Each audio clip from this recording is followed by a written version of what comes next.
What's up? What's up? It's Jordan Martin with Martin Investment Group and Martin Stock Club. Here are three stocks I'm looking at today. And as always, we trade these live every day and more in the Discord. Links in the description. Let's get started with SPY. SPY had a crazy day. Yesterday, FOMC notes got released. Everything shot up. So what we're looking at on SPY is a continuation, right? A lot of potential today for continuation, potential for a reversal as well.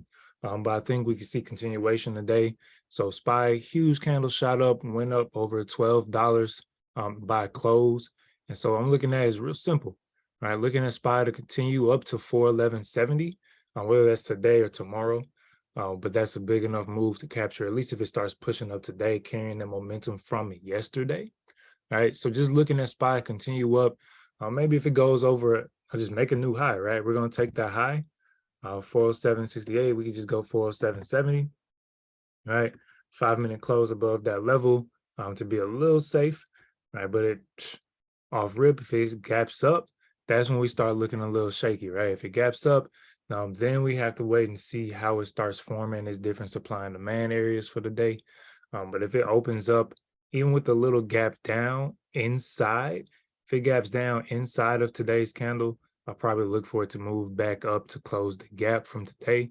And then maybe tomorrow, move back up to retest the high from September 12th, which was 411.73. Apple, same big candle as SPY. Thing I'm looking at with Apple is our potential to go ahead and move up to close this gap here. All right, so we have a couple of gaps. You can see it better on maybe a 1 hour. Right, we went ahead and filled this gap yesterday, but then we have another gap above here. And so if we make highs and continue moving up on Apple, then I'm looking at us potentially going up to fill that gap. Might get a contract for next week just to be a little on the safe side, but it can always scalp it real quick.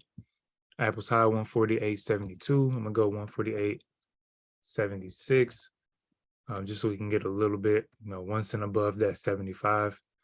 Here we have the high of 148.88.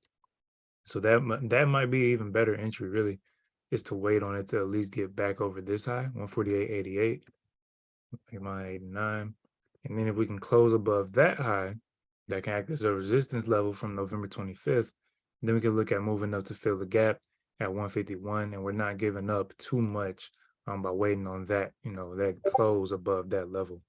And then lastly, that I'll put on YouTube is Boeing. All right, so Boeing, huge move up, pull back, move back up, pull back, right? So it held this level as demand support and bounce back up. Did make a new high here. Okay, so looking for another potential continuation for another leg up. All right, pullbacks are healthy. Pullbacks lead to make moves back up.